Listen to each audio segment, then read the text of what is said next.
to go ahead and try to answer one of these questions myself because our doctor of rest is no longer with us because he had to get back to patients. But the question was, for Dr. Edlund, if you get 7 to 8 hours of sleep at night, does it matter from when to when? In other words, midnight to 7 or 8 or 10 p.m. to 6 a.m.? I don't know the answer to the question, but I do recall him saying very quickly that having a regular sleep cycle was what was important. In other words, if you go to bed the same time every night and get up the same time every morning, that was one of the things that helps your body get into its natural rhythm. So I don't know if anyone else on the panel knows anything more about sleep in that regard. I know that I need to get more of it. Okay. This was more of an observation than a question. And this individual said a low-fat diet put body's cholesterol production into overdrive. My low-fat diet 4 years ago caused my cholesterol up 40% in a year while I lost 18 pounds. So they were kind of pushing back a little bit on that low-fat diet. But of course, everybody's a little different. And those people who are involved in science and medicine, as Dr. Anjin said, you know, got to keep an open mind to various aspects. Now here is a question. What do we think of brainwave outtrainment? Also referred to as meditation on steroids. Do we have anybody left here today that can comment on that? I think that was for one of our speakers that's no longer with us. Why does my heart rate go up when I start trying to meditate, breathing and mantra? Why would my heart rate go up? Anybody want to tackle that? And let me give you something to tackle it with, if anyone's willing. We've got another one down here. The only thing I can think of is your heart rate would go up because maybe you're new to meditation and you're uncomfortable not in a practice of meditation. I mean, I know that a lot of times when people haven't meditated before, they'll fall asleep, you know, just to get used to it. So anything that's different can make our heart rates go up when we're not comfortable, like in our normal routine. That's all I can think of. Do you have anything to add to that?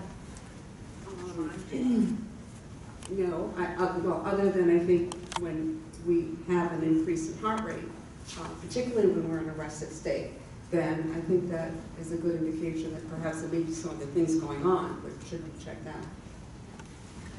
Well, that's a good point. In other words, if our body's not behaving the way we'd expect it to, you go ahead and hold on to that one. I'll use this. Here's an interesting question. What is the importance of arts and culture to optimal living? Anybody want to take a stab at that? Well, then I will. You know, I think arts and culture are a part of human experience and human enjoyment that brings pleasure to our lives. Art, if we're creating it, a tremendous stress relief. Music as a way of calming our nerves and doing things like that. So this question is probably beyond the realm of the particular focus area of our meeting here today. But I think many of us who live in Sarasota live here because of the arts and culture, because of the way it does enhance our lives. And by bringing joy and bringing pleasure and maybe that stress relief, we as artists definitely does contribute to optimal living. But this almost seems like a topic for a future conversation. What is light therapy? I think we've heard that word at least once today. I believe that, let me take a step at that. Light therapy is using light to calm the mind down, and a lot of people, particularly who have depression, the light can be very therapeutic. Someone else think? There's probably two major kinds. There's intracranial and intranasal. The intracranial, it's infrared light that can actually get through the skull and a few centimeters into the brain. The intranasal, the light goes through the, what do you call it, the nasal passage there and directly into the can't remember the names of the brain parts. And they operate at a different frequency of pulsing so that they regulate the major waves in the brain, the alpha, the beta, and so forth. So again, we might try to bring someone in and learn more about that in a future opportunity. Nikki, you have any other comments? Okay, very good. This one's very specific, and I had this very same question myself. We talked about trans fats. What are some of the specific food sources where we might find ourselves consuming trans fats and we don't want to consume them? A lot of your complex carbohydrates have trans fats in them. So what's a complex carbohydrate? That's too complex for me to eat. Okay, desserts, cookies, and pies, and Twinkies, yeah, trans fats. Any manufactured foods. The important thing with trans fats is obviously we need to read labels because it is still in the food chain, even though many companies are eliminating it. So it's important to read labels. But manufactured foods in Partially general. hydrogenated soybean oil. Yes, soybean oil particularly. Yes. Soybean oil Wow. is trans fat. Partially hydrogenated soybean oil is another source of the trans fats. So, you know what they say is you go into the grocery store, you shop the outside, not the inside core. So we're going to find most of the trans fats in the cookie boxes. Publix has cut onto that. So Oh! there's some BOGOs on the outer skirts. See, this is a mother who has children, so Yeah. she knows how to Yeah. shop. What info do we have on post-operative cognitive disorder? Yes, POCD is very common with people who have surgery, and people who are older on a lot of different medications and etc. It can have an impact. It is something that's not often discussed with physicians because it can be as a result of, again, medications and chronic conditions and a lot of other conditions that come into play that give you POCD.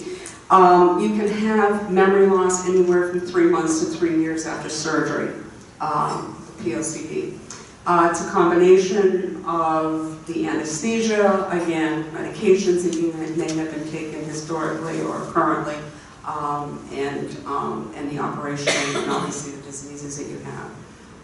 It's important that's why prehab programs are now becoming very popular as well. And if you are having elective surgery, to get some exercise, hydrate, do some mental stimulation. We highly recommend for our clients who are going in for elective surgery to get onto Brain HQ. Brain HQ is a brain training program that's neuroplasticity based, and it really is a great brain training program. The research is very good on that. So we put our clients, even clients who have had surgeries and come into the center with complaints of memory loss, we get them right on Brain HQ. All right, thank you. Dr. Ong Ding, are you currently treating any patients with mild cognitive or dementia with the CBD? You know, as I indicated, CBD, the cannabinoids, neuromodulate, and some of the symptoms related to MCI, where there are memory loss, can be attributed to issues which need modulation, brain chemical imbalances, electrical activity. So yes, I have, but primarily in people with dementia, it works the best for anxiety and stress, which makes it easier for their families to take care of them. So the memory improvement may not be substantial, but the quality of life is significantly improved. And what do you see as the impact of the FDA approval of Epidiolex, especially for expansion of the market for future meds based on THC and CBD? You know, it was a great step forward, but I don't know if you heard the news, although it was approved by the FDA, they cannot market it until the DEA changes the classification from, as we said, controlled substance category 1 to something lower or higher. such that it's legal. So it's a step in the right direction, and the mere fact that it was approved says that traditional medicine and insurance companies are realizing that there is something to the cannabinoid medicine. More is to come. So are there any local clinical trials for people with cognitive change and CBD? Anything going on? Any place we know about? Nikki, Roskamp, anything? No, the general consensus is that there's not a whole lot of research, but there's a lot of good reason why there isn't a lot of research. Yeah, it's illegal to do the research. Right. Well, That's right. As we said, it's very controversial, and there are a lot of interest groups. For one, to do cannabinoid research, you have to get permission from the FDA and the Department of Health, and they only provide a certain strain of cannabis grown, I believe, in Louisiana or Alabama. So it's Mississippi, and it's not the best. So there are all these artificial barriers. That being said, that's for cannabis with THC. CBD, on the other hand, is available, but many companies, research companies, are unwilling to cross that line and antagonize, federal government. In fact, many of my colleagues believe in the medical benefits of cannabis, but will not prescribe it because they're concerned about their licenses in academic centers, if they're federally supported, or even hospitals, if they have federal grants, cannot prescribe it because it remains controlled substance category 1. And Renee, you might want to take this one. What about someone who wakes up in the middle of the night to go to the bathroom and can't get back to sleep? What would be a good cannabis-related product for them, and how might they dispense that? What would work best for them in a situation where they just want to go back to sleep? Well, I think at that point, and that's definitely something that we hear sometimes, is, if somebody takes a capsule to go to sleep, they wake up in the middle of the night and they're still feeling the effects to use the restroom or whatever. What if they're kind of woozy? We definitely don't want them falling and then leaving with opioid prescriptions. That's the last thing we want to happen. So I think for that kind of situation, if somebody were to vape, then they're going to feel it instantly and they're going to be able to go back to sleep. So what do we know about medical cannabis for chronic pain?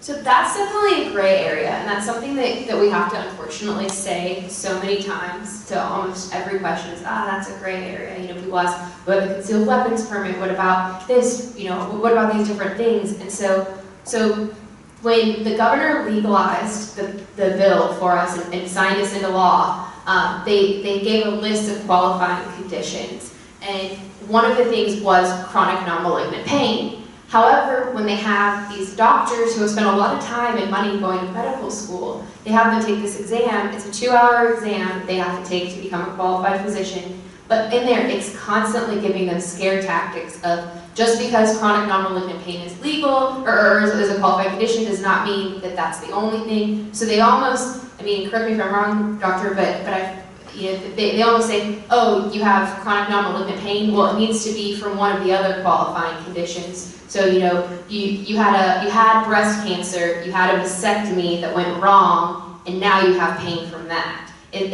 is almost what they're teaching the doctors that they want it to be. How do you feel about chronic non-malignant pain? Not just pain, but to me, as a physician, we're to take care of patients and their well-being. That's the Hippocratic oath we took. And so we have to do what's best for the patient, knowing that some of the legal restraints are artificial. And so, if I'm called before a judge and say, you're prescribing this for this child, I would say, Judge, if you had a grandchild seizing and nothing was working, what would you do? So it comes to more of a quality of life thing, and we all have to answer it differently. She said it was a 2-hour exam. When I first took it, it was 8 hours. So things have gotten better, and it's an educational process. Like I said, 6 years ago, I would never have talked about cannabis. I wasn't even open to it. I was stigmatized.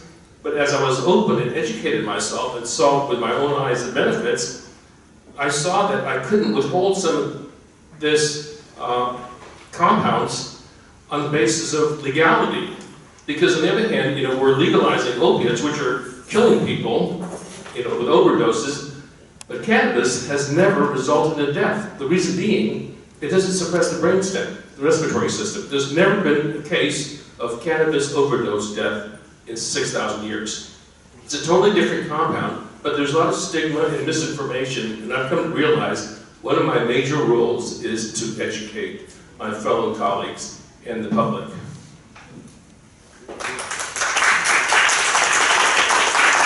Well, I think that might be a great way to wrap this up. I've got two other cards here. One is that everyone apparently would like to have the recipes for the food served at the luncheon.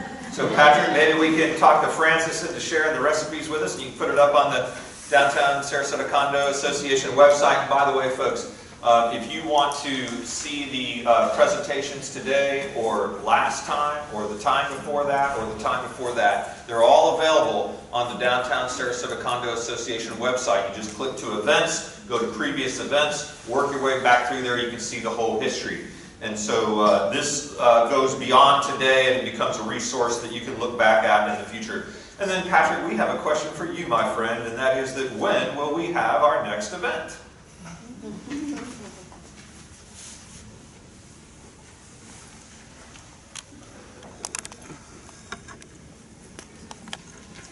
Well, we don't have the announced date for the next event. Primarily, we wanted to use the feedback forms from this event to help find out what's of interest, what's we should plan for. So the DSCA's events committee that Bridget Spies leads will take this information and put something together. We're looking at something potentially later this fall before the end of the year, and then something in the spring of next year, but we want to be informed by that. And just to let you know, the video and slides from today will be up sometime next week. Everyone will get an email announcing when that is. Excellent. Thank you, Patrick. Thanks so much. Okay, folks, I just want to add a few more things as we wrap up today. Number one, let's thank all of our presenters. These are busy people. They are thought leaders in our community, but they go well beyond our community in terms of the work that they're doing. So I think we're just so fortunate to have each and every one of you here living in Sarasota, helping our community to be a better place so that everyone can enjoy optimal living. Like to encourage folks to give us the feedback that Patrick is always seeking. And also, again, I think we probably still have some sponsors outside. Please check them out, say hello, see what they can do to help you in your adventure toward optimal living. We have a wide variety of sponsors, and without them, this would never be possible. And then again, thanks to the Downtown Sarasota Condominium Association. Kind of interesting that they're taking the leadership position in Sarasota, dealing with optimal living and optimal aging. So thanks to everyone for coming. Patrick, do you have any other words to say? Okay, folks, we'll see you next time. Thanks so much for joining us today.